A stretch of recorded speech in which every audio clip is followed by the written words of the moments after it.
And I don't think that millennials realize how much power we actually have. Do care about politics and talk about it. My inaction by not voting has just costed me over $6,000. They use memes to shame the world. We have no choice.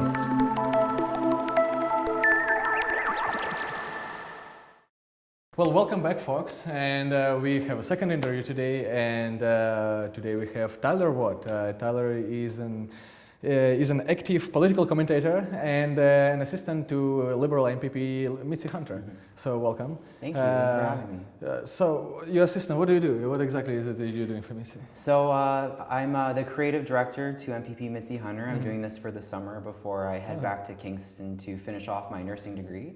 Nursing degree, so yeah. this is like a hobby. It's a hobby that's turned into a job. Oh, which is nice, pretty nice. awesome. That's pretty cool. That's pretty cool. Yeah, so with Mitzie, I do a lot of her social media, help out around the constituency office. I was over here at Queen's Park for most of the summer. It's been a pretty wild ride, but I loved every second of it. Are you going to stay politically active after that? 100%. Oh yeah, so you're going to keep working with Mitzie? Or? Oh, we'll see. We'll see what happens. I'm just here for the summer, and then I do have to... Are you involved in any student groups like CFS or any organizers that work right now in Toronto, for example?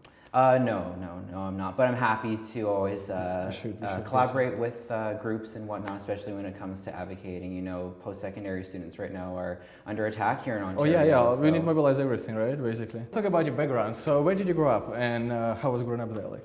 Well, I grew up in Nepean, which used to be its own city, but then it became a part of Ottawa, I think back in the early 2000s. So it's just a little west outside of the Ottawa core. And growing up there was interesting. It's a very conservative town. And growing up as a young queer kid, I did not have the easiest of times there, especially that was in the 90s. Like I graduated high school in 2008. It certainly has changed a lot since I graduated in high school, but back then, you know, there was like only really one out person in high school. So it was challenging in that sense, especially with finding like my identity and who I was as a person. But in terms of family life and the city itself, it was great. Interesting. So I guess you became politically active fairly recently, I guess, right? So before that, were there any things that you would notice that you think could have been done better? And other question would be, what are your political influencers? So you probably, since you ended up being active, you always have been thinking about something. So who are the people that like were inspiring you before you actually became politically active?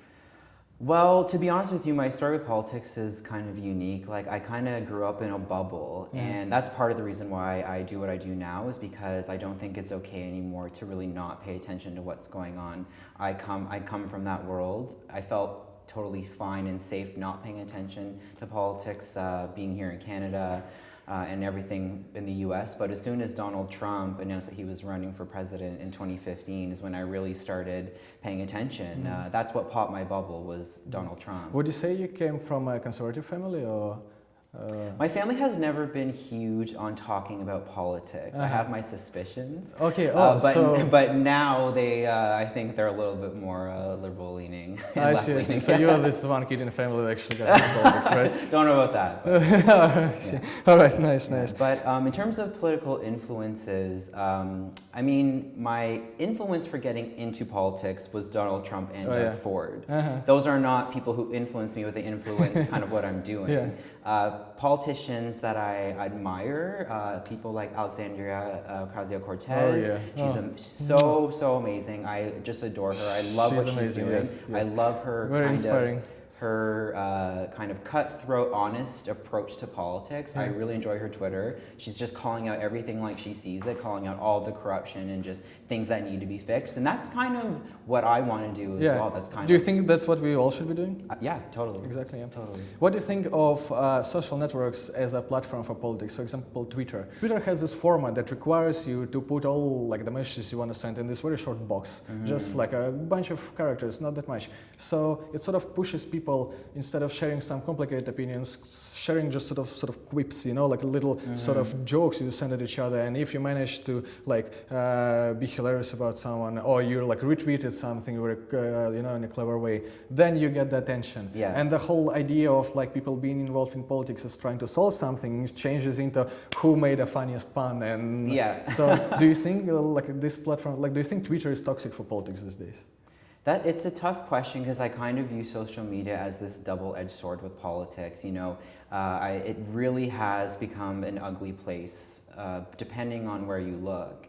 But I have used social media to create a platform for myself to amplify my voice and share my opinion, and also try to really push through the facts and things that are really happening here in Ontario. I've started kind of dipping my toe into federal politics, as we do have an election coming up in less than 90 days. Oh yeah. But it is kind of that double-edged sword where it certainly can be toxic, and depending on who you follow and the pages that you look at, you can kind of trap yourself in this like echo chamber where you're only seeing and hearing what you want to hear, and that's where it really becomes problematic. On Reddit, there are certain Reddit pages that are solely for your political views. There was this Reddit page called The Donald during the 2016 election, where it was like Trump fans with a mix of Russian bots and whatnot, where it was just this echo chamber of hate against Hillary Clinton and the Democrats. So that's where I think it can really become toxic, and I've certainly seen a lot of cruel things posted on Facebook and Twitter. So it's about being responsible how you use the tool, I guess, right? Exactly. Which advices would you give to people who are like on Twitter and, for example, they think about that, what if they are trapped in a bubble actually? So what would be your advices on how to approach Twitter in the right way? There's a couple of things I'd say to that. Number one, know your sources. Know who you're following and see what they're saying. Is there actually any fact behind what they're saying? On Twitter, for myself, I will always share the source that I'm referring to. So if I'm stating a fact, there's sources there for you to check out yourself to make sure that what I'm saying is true. Like, people should be checking out to see what I'm saying is true. So know your source, branch out and look at other people's opinions. I actually quite enjoy talking to other people with differing opinions, because I want to hear their side and I want to see if there's any validity to it, and if we can kind of come together and see what the actual truth and answer is to the problem that we're talking about. Now, my other piece of advice is don't make it personal. This is where I think that I do well on Twitter, and that some people it's an easy thing to fall to, where you just start attacking someone personally, like an ad hominem attack. I get this quite often, but to me, when someone attacks me personally, like my appearance or whatever, it just shows that they don't actually have anything to say to the actual argument that I'm making. So I take it as a compliment that they don't have anything to actually rebut what I'm saying. So avoid the ad hominem attacks, because that keeps it a lot more civil. Yeah. And I really think we've lost that ability to converse together as a society. If we have a differing opinion than from someone, we shouldn't freak out, we shouldn't yell, we should hear the other person's side, keep it civil, keep it non-personal, and that hopefully can create some harmony on social media. yeah, fair enough. So we can use social media as this platform where you invite other people with different opinions for conversation. To which extent do you think it should be fine for people?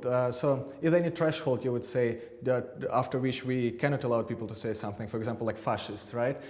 Do you think we should allow everyone to say anything and then sort of try to debate them?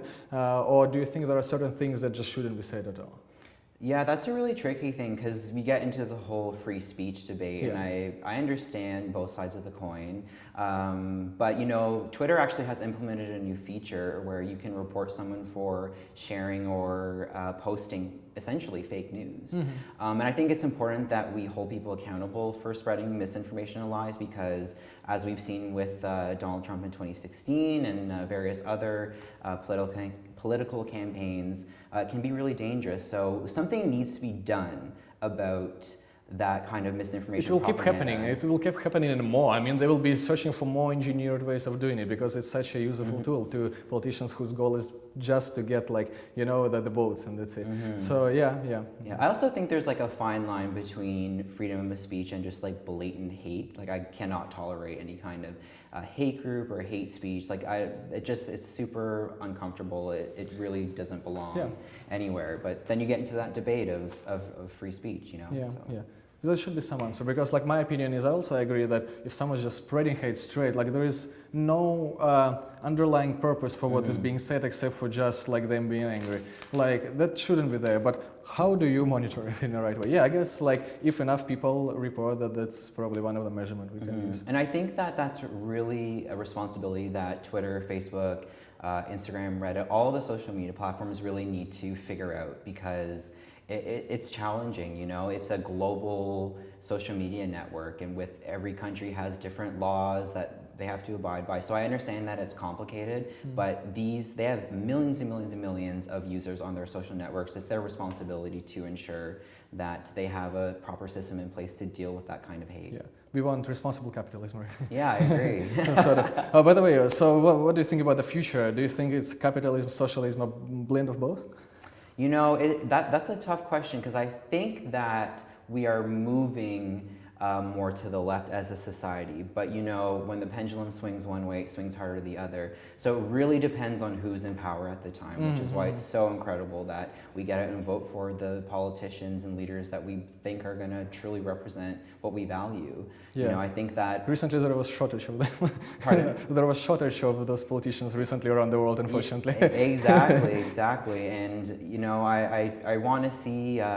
I want to continue seeing social progression. Like I think in Ontario and Canada, that's something that is really great about our country and our province. And I don't want to see that go away just because we don't have proper leaders in place for that who believe in something different. And what are the things you think in Ontario could have been done better? There are probably many, but there's a you lot. can choose. Yeah, there's one. definitely a lot that could have done better. I think we were definitely on the right track for a lot of the stuff. A lot of social programs that were coming out that were really helping to lift up marginalized populations. I think as a society we have a responsibility to lift up the most marginalized and oppressed people in our society. And I think that the former Liberal government started doing things like that with like the basic income pilot, which is something that we're starting to see around the world. And it's really I was so amazed. So I'm an international student here, and I moved to Canada. I was adapting, learning about the culture, and the thing that really made it for me, like I was like, oh wow, this is amazing. When I saw in some newspaper, like front page, the UBI, blah blah blah, and like testing, and then there was some reports of like what people say about it, and people say, oh, it has helped my life so much. I was like, wow, this is amazing. Yeah, it's incredible. Like one of the most progressive initiatives I've ever heard of, and it's truly a shame that the Ford government promised they would let it finish, but they went back on their promise and quickly canceled it as soon as they took power. So we'll never actually see the benefits or potential downside to a project like that. But we are seeing it in other countries around the world that are doing it right now, and hopefully we can learn from them and perhaps implement it one day again here. We also had other programs like free tuition, although I think that's kind of a bad name because it wasn't actually free tuition, it was like a really generous bursary of the average tuition in Ontario. But for students like me, a mature student who doesn't have much money, that program was amazing and has given me a leg up in life that I really want other people to have. People should have access to higher education and the ability to lift themselves out of poverty if necessary, or just get a better quality of life. What are the things that should be free? Education, healthcare, I guess? Healthcare, absolutely. That's something that we pride ourselves on here in Ontario and Canada. I would love to see mental health resources become free. I think we are dealing with a mental health crisis. Or actually, we are not dealing with the mental health crisis. But we have a mental health crisis that we should be dealing with. We've been discussing actually in the last interview that psychology should be free for everyone, because and the way people look at them should change. Sort of, it's not the person whom you go to when things are bad. It's also a person you go to just to check how it's going on. You know, like are you in balance in your life? Are you reaching the goals you want to be, or is there anything you could be doing better? So that would be fantastic. That I agree. I've said I'm a student nurse. I'm graduating next year, and one of the things that I do with every one of my clients after I do our full, the vitals and the full head-to-toe assessment, I ask them, how is your mental health today? And I would say, 9 out of 10 times they're kind of taken aback by that question because they've never been asked that before. And often they don't even really know what to say to that, but it opens the conversation actually talking about mental health, which Some is might get wonderful. anxious that maybe you see something and they're like, is there something wrong with me? Yeah. But it's just a great way to get that conversation started. And I'm really passionate about educating people on mental health and educating them on positive, healthy coping mechanisms. And that's something I would really love to see implemented in our education system, because I think that that's going to be a generational fix and not just like a quick snap of the finger Band-Aid solution. It's going to take time, but we have to educate our society, especially in a world where we're kind of overstimulated 24/7. You know, we all have our own personal devices now where people have access to us 24 hours a day. And I grew up in a time where we didn't have that, and I wonder how children are going to be affected later on in life with having these devices like attached to their hip.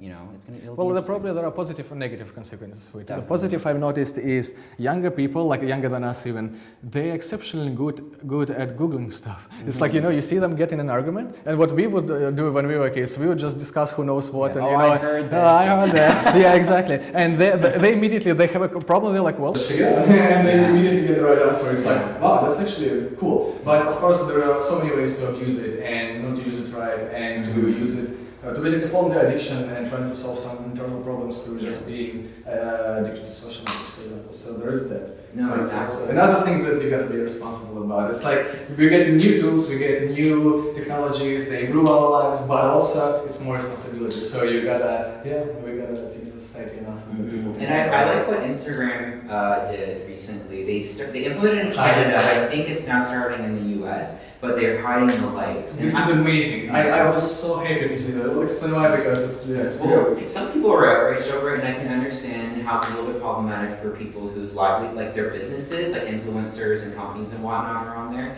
But in terms of dealing with the issue of people being addicted to the likes or depending on the likes for their own self-confidence, like I'm hoping that this is part of the solution to kind of fixing that part. And I've been thinking about it in terms of, for example, advertising on social media. You still have the numbers, so you can give the number of people who still like and ever share posts. So you got this information, you can talk about it with your sponsors, and you can figure something out. And so this is fine, but at the same time, people don't get obsessed with likes. I think it's entirely positive. I really like it. I hope it's going to be implemented everywhere. It's an amazing thing. And there are also people who would get anxious, who would post something and then think, well, not enough people like it. Like they posted something that was personal to them. They wanted to share this with people, but then now they start comparing themselves to other people, to how many likes they get. It's a great thing. It's the Instagram world. We've been talking about getting together as a humanity, right? And we are facing actually an existential threat right now. The first time we have a threat like that, like climate change, that requires the whole humanity to actually get together as a unit. You know, it would require like the stewardship of basically the whole Earth system. You need to control the biosphere, the climate, societies. Can we do that? Do you think we can do it? We have no choice. We're already past the point of no return in terms of the climate crisis and the damage that it's already done to our planet.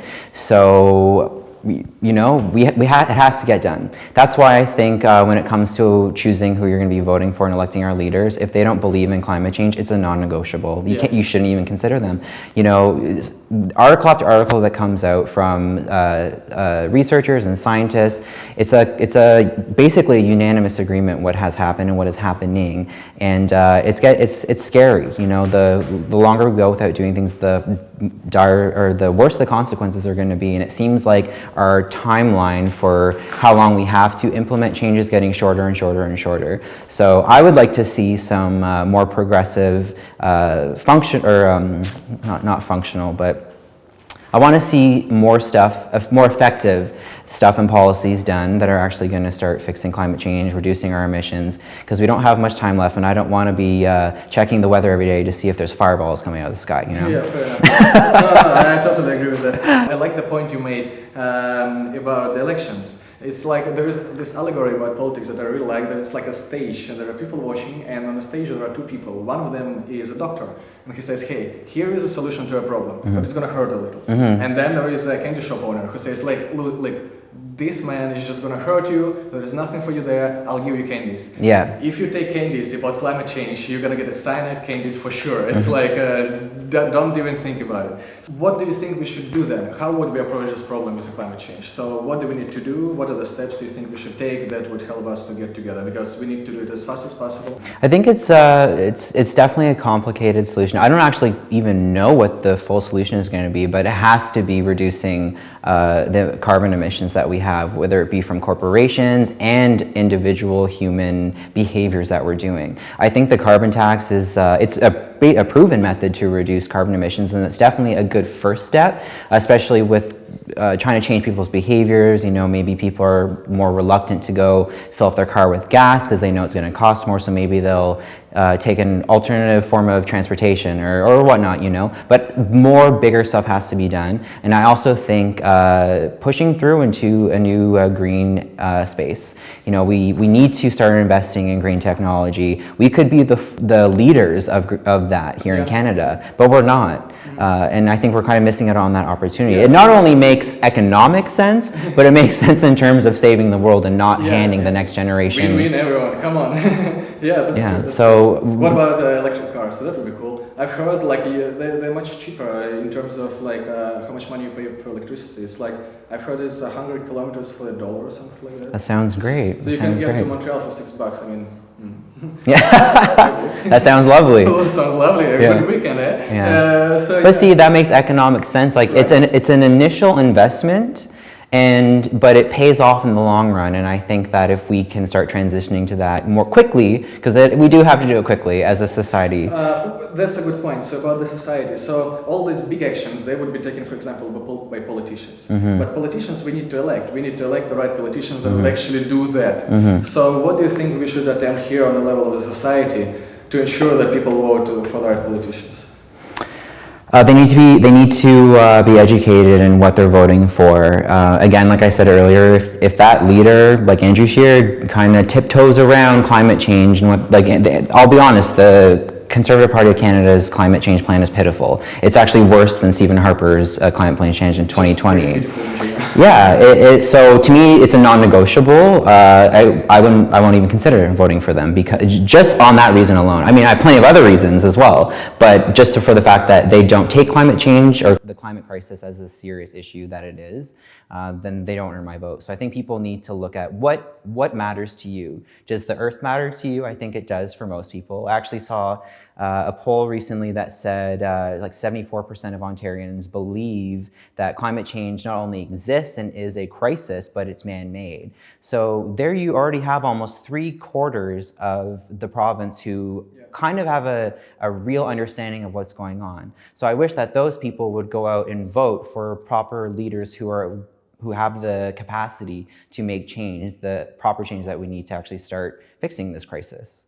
A good way of reaching them would be just talking to people around you, I think. Just talk to people around you, your family, it's very easy. I mean, exactly. You see them every day. So you just know what's on their mind and what they're thinking. You can maybe help them navigate themselves to a little safer place in terms of like the whole sea of politics. Yeah, and don't be afraid to talk to people about politics. You know, I think it's kind of tradition to kind of be private about your politics and stuff. But I think that has kind of gotten us to a bit of a pickle and kind of why we're here today. Yes. So you know what? I'm throwing all of caution to the side, and I am being very vocal. That's why I'm using social media as a platform now to really amplify my voice. Like last month, I hit 3.5 million impressions on Twitter alone, and most of my followers are here in Ontario. In the description, by the way, check him out. He's pretty good. Thank you. But most of my followers are here in Ontario. Most of my views are from Ontarians. So I'm using a platform myself to do that. I talk to people in my personal lives. I use my personal Facebook to share articles I know are relevant to the people in my friends and family.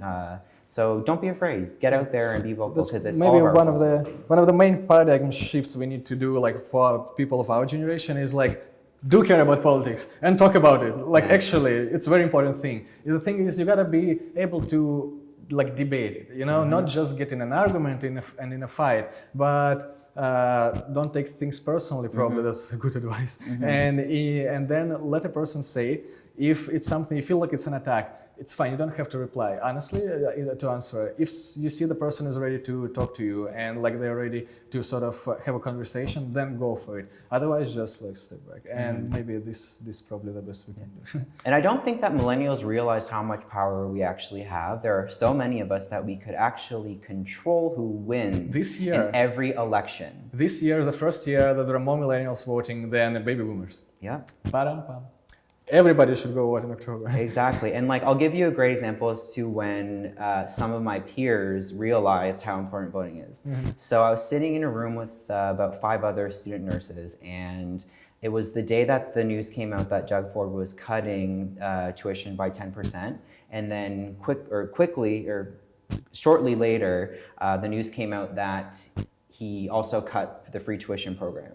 So I saw the faces of everyone in that room kind of drop, realizing, wow, my inaction by not voting has just costed me over $6,000. Yeah. You know, like, yes, you will have $600 off of your tuition next year, but you also lost that $6,000 grant that was really helping reduce your insane student debt that you have accumulated over 4 to 8, 9, 10 years. I myself will have been in post-secondary for 9 years at the end of all this. So you can imagine how much student debt I've racked up. And as an international student, I did my undergrad in Finland for free. And it was a whole different world, let me tell you this. So first of all, students' mental health wasn't such an issue whatsoever, because why to worry about things? You're not paying for it. You can take your time if you're in troubles. Like if you're stressed, no one will be like forcing and pushing you or like trying to filter you into who's better and who's worse. And also people were free to change their programs whatever they wanted. So I started as an environmental engineer, and then I was sort of shifting, ended up doing mostly stats, for example. And there are many people I know who changed programs entirely, and that was fine because you're not paying anyway. Like you can just do what you want. This is amazing. It actually gives people opportunity for everyone to do the best thing they had. Like they can take their time, but it's such a great investment because in the future they will be actually doing something that matters to them, and of course they'll produce more than people who don't care about what they're doing. So there is that. And people who are against the idea of free post-secondary education often like to say, well, why should I pay for this person to go to school? And there's a ton I can say to that, especially like, well, we do pay for your health care, so we do have certain things that we as a society pay for, and I don't think that education is necessarily like a totally radical idea. But in addition to that, there's study after study and so much evidence that proves that a higher education is actually, you get the return on investment. Like I myself, I don't make much money right now, obviously, but when I graduate as a nurse next year, I'll be making more money, hence able to put a lot more back into the economy. So you do get that return on investment from people attending higher education. Yeah. Let's get to our exit questions that are more chill. Sure. Do you travel a lot? Are there places that you would love to visit, like where you haven't been yet? So I was really privileged and lucky when I was younger. I got to travel quite a bit with my family because my brother has been playing hockey his whole life. So I've gotten to travel to places all around Europe and the US and Canada, and it's been truly wonderful. One of my favorite places I've ever been to is Sweden. I would absolutely love to go back there. Yeah. The culture was just so beautiful. Places I haven't traveled much recently, just because super tight budget being a student. And, and that. yeah, exactly. People say that students like to use OSAP to go vacationing, and I would love to know how those students figure out how they can budget that in. Maybe some do, but it's still not the reason to punish those who don't. Yes, thank you. Thank Yes. But there are definitely, I think it's really important to go and visit other places and experience other cultures, because you learn so much from it. You get to experience a world outside of yours, and this world is huge, and we have so much diversity and so much cool things that go on around. I think it's so wonderful. Yes, you learn a lot about yourself.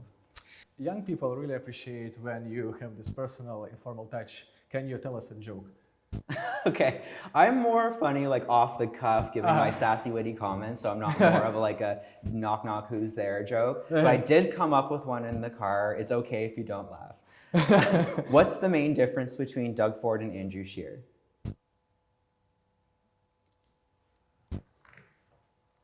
None. There is no difference, so get out and vote, okay? None. Okay, I like that, yes. Thank you. All right. Would you recommend, so there are people watching, maybe someone wants some source that would help them get more enlightened, and could you recommend a book? Is there any book or maybe a documentary that you really like that you would like to recommend? I actually love that you said like a book in terms of enlightening, because I am almost finished this book right now. It's amazing, and my mind is blown every time I sit down to read it. It's called The Reality Bubble by Ziya Tong, Z-I-W-A-H. We'll leave it in the description. Yes. Yeah, it's incredible, and it's basically the whole book is viewing the world through a lens that is anything different than just our naked eye, because there's so much in the world that we cannot see, touch, smell, and feel, and it really just opens up your mind to thinking about everything. Like one of the statistics or comments in the book that sticks out to me is something about, and now don't quote me, this could be a wrong number, I think it's in the ballpark of it though, but like with every minute that goes by, the world loses 40 football fields worth of forest. Like picture that in your head, 40 football fields of forest every minute we lose. Like that's insane. And so the whole book is kind of talks about that stuff, and it's very mind-blowing. I highly recommend it. It's a great read. That's very interesting. Okay, well, that's a good one. So are there any initiatives you have right now, actions where you want to invite people, or maybe there's something that you want them to pay attention to, check out around? None that I can think of to mind, but I'm always sharing on my social media various protests and initiatives that are going on. There's like I know that there's an OSAP protest happening at Queen's Park in the near future, and that's something I highly recommend post-secondary students go out to. I attended the one back in February, and it was extremely empowering. And I feel like I became addicted in that moment. You know, just going out there, exercising your democratic right, and protesting for something you believe in. It was a great feeling too. I mean, you go there and you see all these people that are there for the same reason as you. It's amazing. And they always have the best signs. I'm always going around looking at the signs and just. That's what I thought. Especially, you know, I remember January 25th protest against OSAP cuts. So I felt from social networks that people are very angry about everything. So we as they should be. As they should be. And I was wondering, is it gonna sort of lead to any sort of like hate and destruction? No, everyone got creative. They got extremely creative signs. They were stone. I've never seen at a protest so many signs per person, and they were all extremely fun. That was amazing. That's something I really like. For sure, it's like memes come to life on. And it should be useful for the society. It's the millennial dream. Exactly. You actually use memes to change the world. All right. Well, the final question I have for you: is there any advice you would give to your younger self if you had a chance? Any advice I'd give my younger self? I think I would tell my younger self to worry a little bit less, because adulthood is way harder than childhood, and also become more politically aware sooner. I really didn't start paying attention to politics until my mid-20s, and I wish that I had started a lot earlier on. I think it's really important. It's kind of a civic duty that we need to ignite again back in our society. So I tell my younger self, pay attention to politics. That's important. Well, that was Tyler. Thank you so much for coming. Thank you so much for having me. That was a great conversation. I really enjoyed it. Yeah, I enjoyed it. So, again, thank you people for watching, and next one will be probably next month. Thank you so much. Yes.